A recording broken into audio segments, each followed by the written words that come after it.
Welcome to teslaschool.com.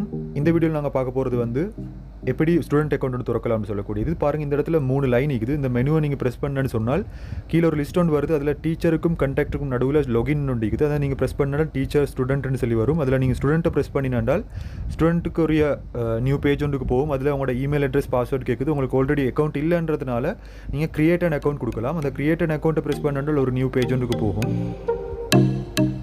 அதில் பாருங்கள், உங்களோட ஃபஸ்ட் நேம் லாஸ்ட் நேம் கட்டாயம் உங்களோட ஃபஸ்ட் நேமும் லாஸ்ட் நேமையும் சரியாக கொடுக்க பாருங்கள். அதில் மிக முக்கியமானது என்னென்னா உங்களோட யூஸ் பண்ணக்கூடிய இமெயில் அட்ரஸ் ஒன்று நீங்கள் கட்டாயம் கொடுக்கணும்.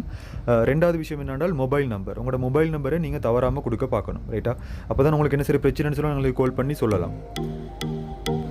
அதுக்கடுத்ததாக நீங்கள் கீழே வந்தீங்கன்னு சொன்னால் கீழே இருக்குது உங்களோட ரெஜிஸ்டர்ட் அக்கௌண்ட்டுன்னு இருக்குது. ரெஜிஸ்டர் அக்கௌண்ட்டுன்னு சொல்லி அதை நீங்கள் ப்ரெஸ் பண்ணால் உங்களோட அக்கௌண்ட் ரெஜிஸ்டர் ஆகும். அதுக்கு பிறகு உங்களோட இமெயில் அட்ரஸ், நீங்கள் கொடுத்த இமெயில் அட்ரஸையும் நீங்கள் கொடுத்த பாஸ்வேர்டையும் கொடுத்து உங்களோட அக்கௌண்ட்டுக்கு லொகின் ஆகலாம்.